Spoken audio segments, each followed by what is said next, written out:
नमस्कार मित्रांनो, मी विनोद Nikam hello sir ह्या यूट्यूब चॅनलवरती आपला मी स्वागत करतो. आज मी आपल्याला LICWचा जे क्वांटिटेटिव्ह ॲप्टिट्यूड याबद्दल थोडंसं मी तुम्हाला काही जे सम्स प्रिव्हियस इयरला आलेले आहेत त्याची थोडीशी तुम्हाला मी एक आयडिया देणार आहे की कशा पद्धतीने सॉल्व करायचं आहे. मात्र ह्या 8-10 सम्समध्ये तुम्हाला एक आयडिया येईल की ह्या परीक्षेला सामोरे जाताना आपल्याला कुठल्या टाईपचा लॉजिक आणि कुठल्या टाईपचे आपल्याला टेक्निक्स यूज करायचे असतात, स्पीड कसं पाहिजे.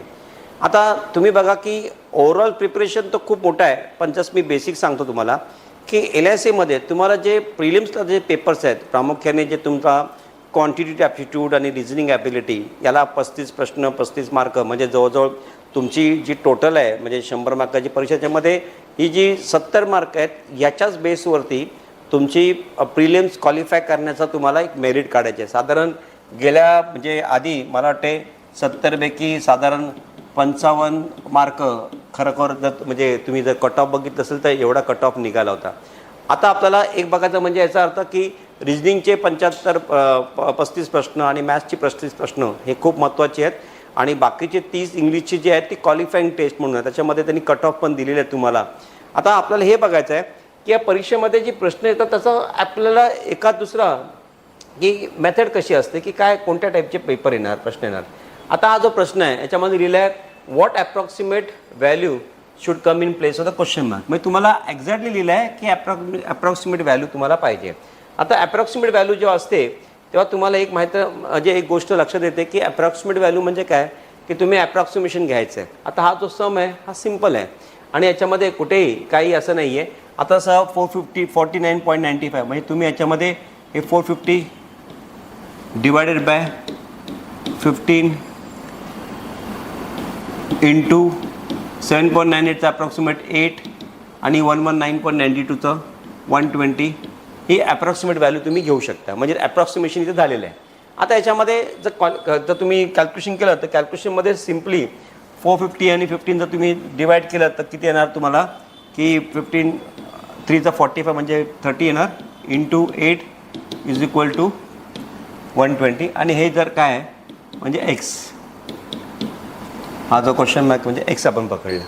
आता पुढे जेव्हा आपण जे हे करतो सॉल्व करतो त्याच्यामध्ये याच्या दोघांचा गुणाकार 240 120 अधिक एक्स आणि जर तुम्ही हे कॅल्क्युलेट केलं तर 240 minus 120 is equal to X म्हणजे तुमचं हा येईल.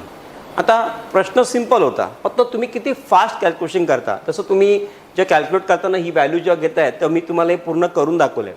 पण मात्र जेव्हा करता तुम्ही तेव्हा तुम्हाला हे आलं पाहिजे की बेसिक याच्या मागचा हेतू काय की हे किती आहेत 450 आहेत ओके आणि 15 आहेत म्हणजे तुम्हाला डायरेक्टली माहिती आहे 30 म्हणजे 30 मल्टिप्लाय बाय 8 म्हणजे 240 आणि 240 ते 120 आहेत हे 120 आहेत म्हणजे तुम्हाला डायरेक्टली समजतं की 240 मायनस 120 इज 120. म्हणजे तुम्हाला एवढंच फक्त लिहायचं आहे आणि चेक करायचं आणि बघायचं काय आहे.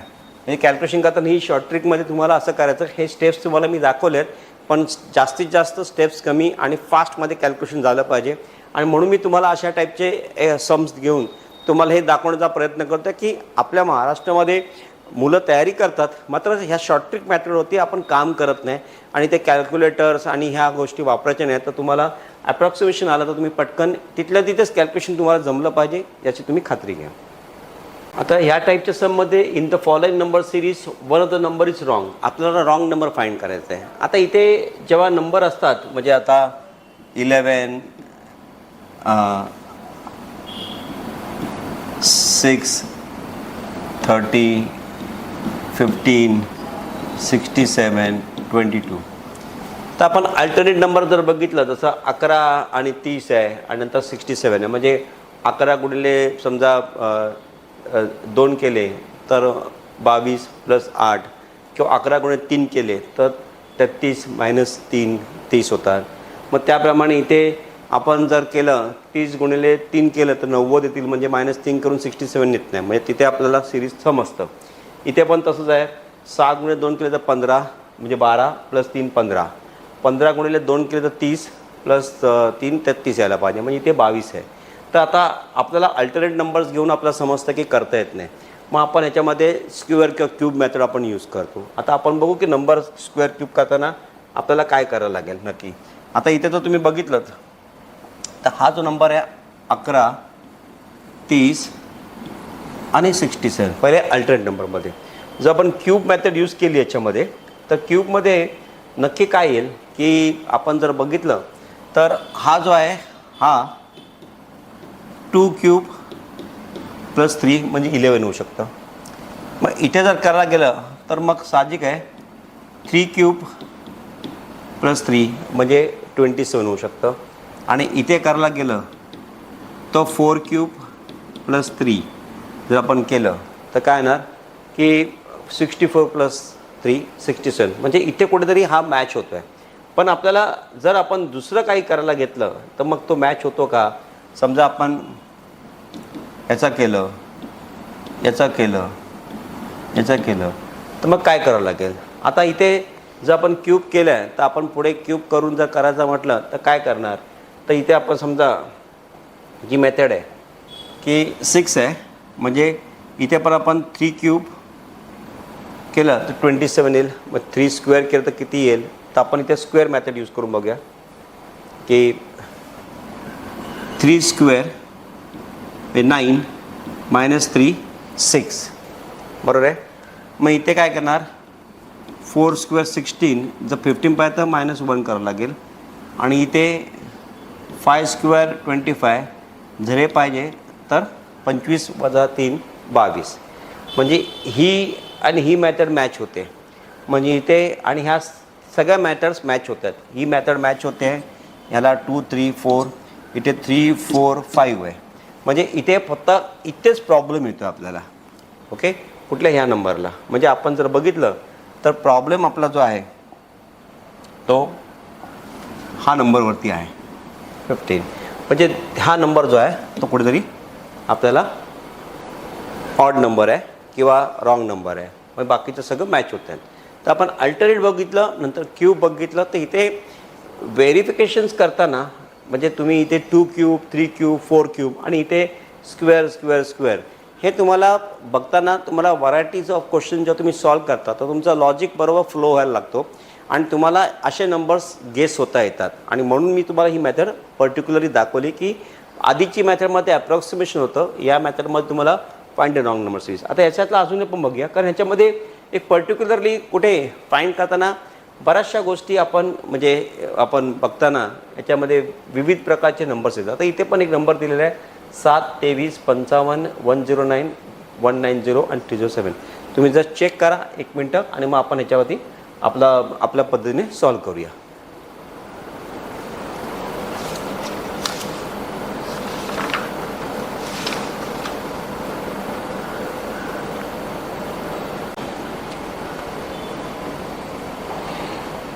आता इथे तुम्हाला काय वाटतं की काय आहे कसं आहे की मगाशी मी तुम्हाला सांगितल्याप्रमाणे हे जे नंबर्स आहेत म्हणजे आपण जर घेतले नंबर 7 23 55 109 190 आणि 307.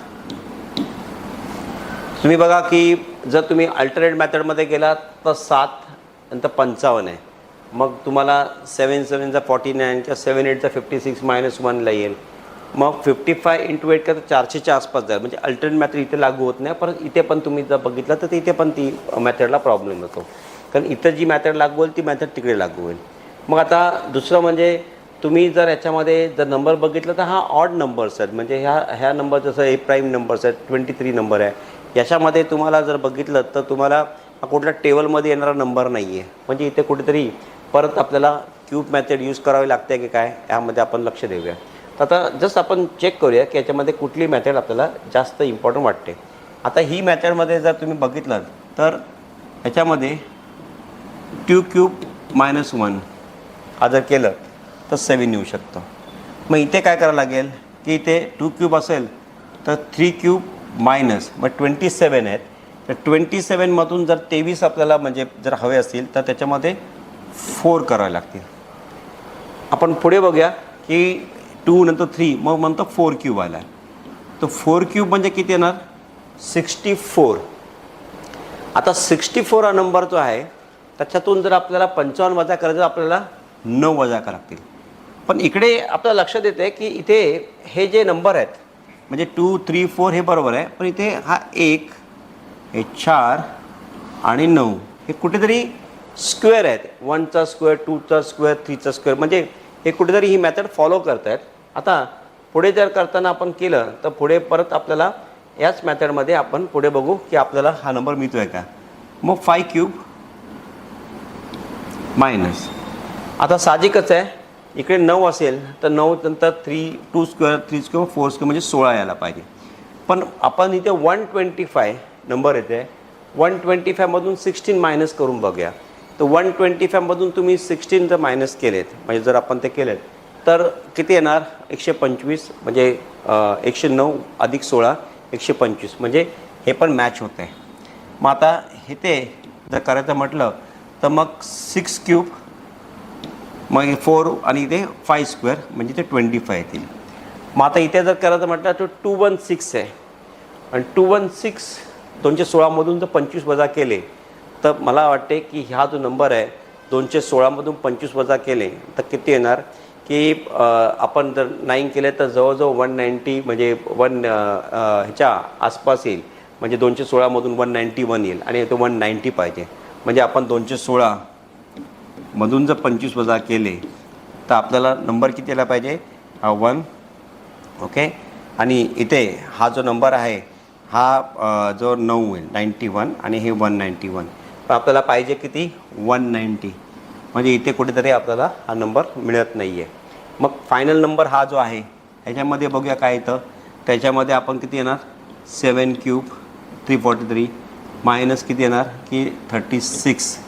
आणि आपण जर 7 क्यूबचं केलं 343मधून आपण 36 वजा केले तर 343मधून कारण 7 क्यूब एवढं आहे मायनस 36 केले आपण तर बरोबर आपल्याला हा नंबर मॅच होतो आहे. म्हणजे कुठेतरी हा नंबर ऑडमध्ये येतो आहे. तो 190 इज ऑड. तर इथे आपण मित्रांनो जर करत असताना आपण काय बघितलं की 723 असे नंबर ऑड आले तर मग आपल्याला बघायचं आहे की 55 100 कुठे येते 109 पण हे कुठेतरी ताळमेळ मिळत नाही.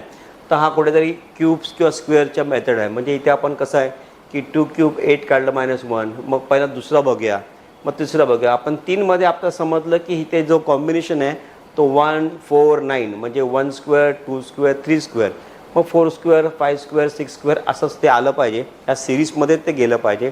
मग आपण हा जो सम आणि आधीचा सम पाहिला त्याच्यामध्ये दोघांमध्ये याच्यामध्ये सुद्धा आपण बघितलं की इथे सुद्धा क्यूब +3 क्यूब +3 4 क्यूब +3 आणि इथे स्क्वेअर -3 स्क्वेअर -1 आणि 5 स्क्वेअर -3 म्हणजे इथे कॉम्बिनेशन बरोबर होतं. हा ऑड होता. तर ऑड फाइंड करताना तुम्हाला या टाईपचे सम सॉल्व करताना असं कुठेतरी कॉम्बिनेशन सम नंबर बघताना तुम्ही नंबर आता 67 नंबर आहे.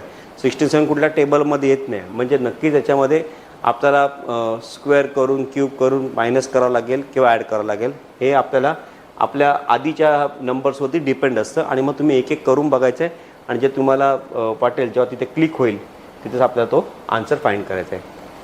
आता या मेथडमध्ये सुद्धा परत तुम्ही बघा की अशाच प्रकारचे आता इथे तुम्हाला फ्रॅक्शनमध्ये नंबर आहे पण इथे हा 12 आहे याचा हाफ झालेला आहे. हा 8 आहे हा 12.5 म्हणजे आपल्याला जर बघितलं तर कॉम्बिनेशन थोडंसं असं वाटतं की आपल्याला कुठेतरी या कॉम्बिनेशनमध्ये आपण प्रयत्न करून बघू शकतो की काय करायचं. तर तुम्ही जस्ट 1 मिनटं बघून घ्या मग आपण याच्यामध्ये सॉल्व करू.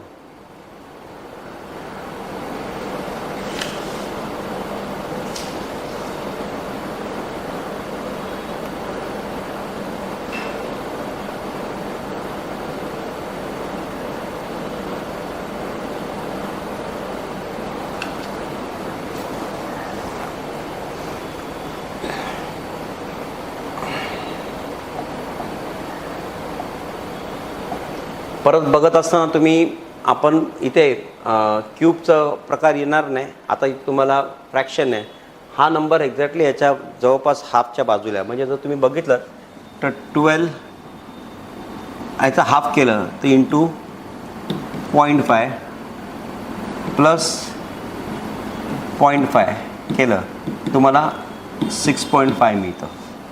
म्हणजे तुम्ही 12 हाफ केलं तर 6 + 0.5 6.5 म्हणजे असं आलेलं आहे. आता पुढे बघू. हा जो नंबर आहे 6.5 6.5 इंटू 1 + 1 केलं तर तुम्हाला 7.5 मिळतं. बरोबर आहे. आता हा जो नंबर आहे तुम्ही बघा की 6.5 इंटू 1 + 1 केलं तर 7.5, पण आपल्याला इथे आलेला आहे 8. पण मग पुढचा नंबर जर आम्हाला 8 समजा चुकीचा असेल किंवा असेल तर आपण एक नंबर चेक करूया, म्हणजे आपल्याला कन्फर्म होईल की 7.5 इंटू 0.5 प्लस हा जो आहे वाढलेला आहे 1.5, म्हणजे इथे आपण 0.5 1.5 म्हणजे आपण, कारण नंबर लहान आहे त्याच्यामुळे आपल्याला वरती मल्टिप्लाय केलं तर अजून पुढे जाईल नंबर, कारण 7.5ला 2नी केलं तर 15 होईल. मग आपण त्याचा 0.5 करून बघूया की आपल्याला काय येतं ते.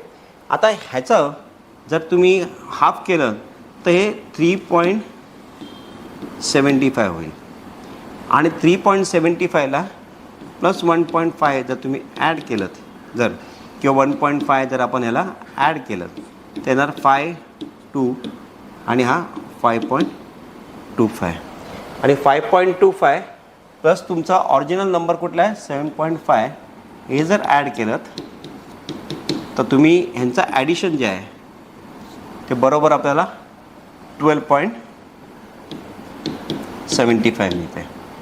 म्हणजे ही सिरीज इथे पुढे कंटिन्यू होते.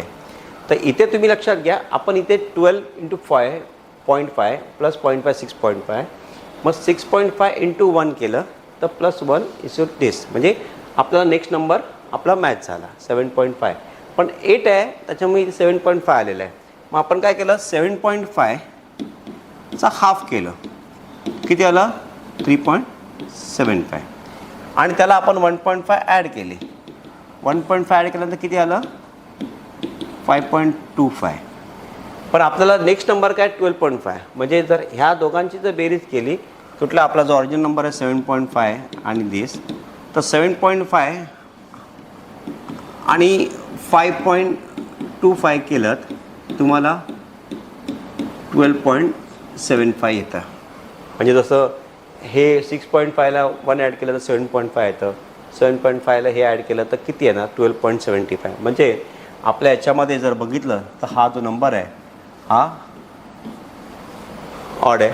ते पुढे चेक करायची तुम्हाला गरज नाही, कारण तुम्ही चेक केला तर तुम्हाला आन्सर मिळणार आहे, कारण तुम्ही ही सिरीज कुठे येते की नाही. तर इथे तर मित्रांनो जर तुम्ही बघितलं तर हा जो म्हणजे सम होता याच्यामध्ये हे 0.5 1.5 आणि 0.5 1 1.5 हे वाढत जाते, आणि हे originally half into 1 half into 1 म्हणजे अशा सिरीजने ते जाते पुढे. तर आपल्याला इथे 0.5 1 1.5 या नंबरच्या पद्धतीने ते करावं लागेल. आता हे समजणं पहिल्या याच्यामध्ये थोडंसं एक्सप्लेनेशन करणं, समजवणं आणि प्रॅक्टिस करणं याच्यामधला जो फरक समजून घ्या. मी तुम्हाला हे सांगण्याचा प्रयत्न करतो की जेव्हा तुम्ही अशा पद्धतीचे सम्स करता, एक्झाम पॉईंट ऑफ व्ह्यू असे सम्स येतात, आणि मग आपल्याला कुठेतरी आपला लॉजिक क्लिअर करायला नंबर सिरीज रॉंग असणं किंवा नंबर सिरीज कंप्लीट करणं किंवा एखादा नंबर त्याच्यात मिसिंग असेल तो फाइंड आउट करा, हे सगळं एकच आहे. जसं जो म्हटलं की हा नंबर मिसिंग आहे तर फाइंड आउट करा, तर ह्याच मेथडने तुम्ही फाइंड आउट करणार, आणि म्हणून तुम्हाला हे मेथड येणं फार आवश्यक आहे. आता आपण थोडंसं जरा डिफरंट टाईपच्या सम्सकडे येऊया. म्हणजे जसं म्हणतो आपण की ग्राफिकल सम्स आहेत त्या टाईपचे सम्स बघूया.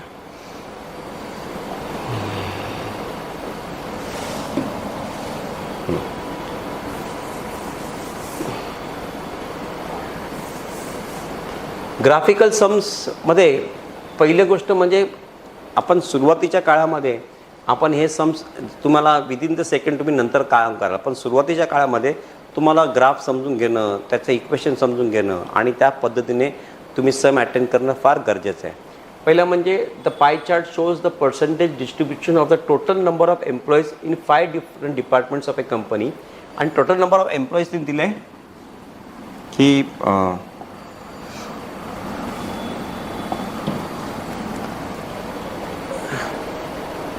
4500. आता याच्यामध्ये जर तुम्ही टोटल नंबर एम्प्लॉई 4500 असतील, जर तुम्ही जर बघितलं तर कसं होईल माहिती आहे की यांनी एक चार्ट दिलेला आहे की मार्केटिंगमध्ये किती आहेत, आय टीमध्ये 25% आहेत, ऑपरेशनमध्ये 20% आहेत, फायनान्समध्ये 15% आहेत आणि एच आरमध्ये 12% आहेत. आता जर तुम्ही हा चार्ट बघितला, तुम्ही विचारला प्रश्न, what is the difference between the number of male employees in the I T department and the number of male employees in the finance department. म्हणजे तुम्हाला फक्त डिफरन्स फाईंड करायचा आहे. पण मग आय टी डिपार्टमेंटमध्ये मेल एम्प्लॉईज आणि finance डिपार्टमेंटमध्ये मेल एम्प्लॉईज त्यांचा तो डिफरन्स फाईंड करण्यासाठी आपल्याला रेशो दिला आहे. आता रेशो काय बघा, पहिल्यांदा काय करूया, difference between I T department. I T department म्हणजे हे आहे. ओके, रेशो मेलचा 3 आहे आणि फिमेलचा 2 आहे, कारण त्यांनी दिला ना मेल फिमेल रेशो दिलेला आहे. आता तुम्हाला फक्त मेल पाहिजे, मग आपण काय करणार की पहिल्यांदा तो सम आहे याच्यामध्ये तुम्ही टोटल दिलेलं आहे, तुम्ही 4,500. पण आपण पहिल्यांदा आय टी डिपार्टमेंट फाईंड करतो. आय टी डिपार्टमेंटमध्ये तर तुम्ही बघितलं तर आय टीमध्ये हा 25% आहेत, बरोबर आहे. मग तुम्ही आय टीमध्ये 25% असतील तर आय टीमध्ये 25% असतील तर फाईंड कसं करायचं तुम्ही, सिम्पल आहे. याच्यामध्ये काय मोठी गोष्ट नाही आहे, का मोठं कॅल्क्युलेशन नाही आहे. तर तुम्ही फाईंड करताना 25 डिवायडेड बाय 3 + 2 म्हणजे 5 इंटू मेल किती आहेत 3. तर ह्याचं पर्सेंटेज म्हणजे पहिल्यांदा नंबर ऑफ एम्प्लॉईज किती देणार, 5 दिस म्हणजे 15 आला. तो इथे आय टीमध्ये 15% आलं. ओके, आता त्याचप्रमाणे आपण दुसरं फाईंड करूया की employees in the finance department. Finance डिपार्टमेंटमध्ये मेल किती आहेत, 2:1 म्हणजे 2 हा रेशो आहे. मग तिथे आपण फायनान्स कुठे आहे, इथे आहे. ओके, आता इथे फायनान्स डिपार्टमेंटमध्ये जर फाईंड करत असेल आपल्याला तर हा जो दिलेला आहे आम्हाला सिम्पल कॅल्क्युलेशन काय की आपण बघूया की आपल्याला काय करायचं आहे, तसंच करायचं आहे. 15% आहे. सो 15 डिवायडेड बाय आपल्याला इथे टोटल किती 2:1 म्हणजे 3 इंटू 2, कारण मेल किती आहे 2 दिलेलं आहे. ओके, मेल आपल्याला 2 दिलेलं आहे. तर मग इथे 3 × 5 = 15 म्हणजे 10% आलेलं आहे. सो जर तुम्ही हा रेशो बघितलात तर रेशोमध्ये याचा आणि याच्या दोघांचा जर तुम्ही कॉम्बिनेशन बघितलं तर फायनान्समध्ये किती आलं आहे 10%. मग आता राहिलं आहे काय की दोघांचा डिफरन्स किती आहे आणि टोटल एम्प्लॉईज किती आहेत 4,500. आता तुम्हाला दोघांचा डिफरन्स काढला तर किती येणार त्याचं की 5% येणार, 10 आणि 15 याच्यामधला डिफरन्स. सो 15 आय टीमध्ये आणि 10 याच्यामध्ये हा 5% आलेला आहे. आता हे तुम्हाला काय करायचं आहे, 4,500चे 5% म्हणजे किती. सो सिम्पल कॅल्क्युलेशन असंच आहे की याचं काढण्यासाठी हा जो आहे मल्टिप्लाय बाय किती करणार तुम्ही 5 आणि डिवायडेड बाय 100 म्हणजे 5% तुम्ही काढणार याचे आणि 45 × 5 केलं तर तुमचा आन्सर आला 225. म्हणजे सिम्पली हा कॅल्क्युलेशन आहे. आता मित्रांनो हा सम परत एकदा बघूया आपण, कारण माझा हेतू फक्त सॉल्व करून तुम्हाला सोडणं नाही, तुम्हाला हे दाखवणं की जर आपण स्टेप बाय स्टेप सुरुवातीला जेव्हा करतो त्यावेळेला आपल्याला एक डोक्यामध्ये आपलं एक असं असतं की अरे बापरे एवढं सगळं वाचायचं आणि करायचं आहे. पण हे अर्धा मिनटापेक्षा कमी किंवा 10-20 सेकंदामध्येच तुम्हाला करायचं आहे. त्याच्यासाठी मोठं काही कॅल्क्युलेशन करायची गरज नाही. आता तुम्ही परत बघूया आपण याच्यामध्ये की आय टी डिपार्टमेंटचं आपल्याला काढायचं होतं. तर आपण काय केलं की आय टी डिपार्टमेंटचा रेशो 3:2 होता, 3:2 होता आणि त्याचप्रमाणे आय टी डिपार्टमेंट 25 होते. मग तुम्हाला कॅल्क्युलेशन करायची गरज आहे का की 25 भागिले 3:2 म्हणजे 5 डिवाइड बाय 5 म्हणजे 25 इंटू 3 म्हणजे 15. डायरेक्टली ओरल कॅल्क्युलेशन होता. म्हणजे इथे तुम्हाला फक्त काय करायचं होतं की 25 5 × 3 15 का, कारण 25 भागिले 5 म्हणजे किती येतात 5 आणि मेलचा रेशो 3 म्हणजे 15 हा ओरली आला. त्याचप्रमाणे फायनान्स डिपार्टमेंट तुम्हाला कॅल्क्युलेशन करायचं होतं का की नाही, फायनान्स डिपार्टमेंटमध्ये तेच होतं. किती दिलं होतं 15 म्हणजे 15 भागिले किती येणार 2 + 3 2 + 1 3 म्हणजे 15 भागिले 3 किती येणार 5 म्हणजे 5 इंटू मेलचा रेशो किती होता 2 म्हणजे किती आला 10. बस म्हणजे 15 आणि 10मधून वजा केले तर 5 येतं आणि 5% म्हणजे 4,500चे 5% काढायचे आहेत म्हणजे 0 कॅन्सल होणारच 5%. तर डायरेक्ट 45 to 5 म्हणजे मला असं वाटतं की 45 to 5 करायला पण तुम्हाला 225 यायला पण कॅल्क्युलेशन गरज नाही. तर हा पूर्ण जो सम आहे तुम्हाला कुठेही कॅल्क्युलेशनची गरज लागली नाही पाहिजे. ओरल कॅल्क्युलेशन आहे. जर तुम्ही पहिल्यांदा जेव्हा तुम्ही करतात तेव्हा तुम्ही ते लिहून करा, समजून घ्या की कुठला पार्ट आपण ह्याच्यात वगळू शकतो, कुठल्या पार्टमध्ये आपलं कॅल्क्युलेशन गरजेचं आहे.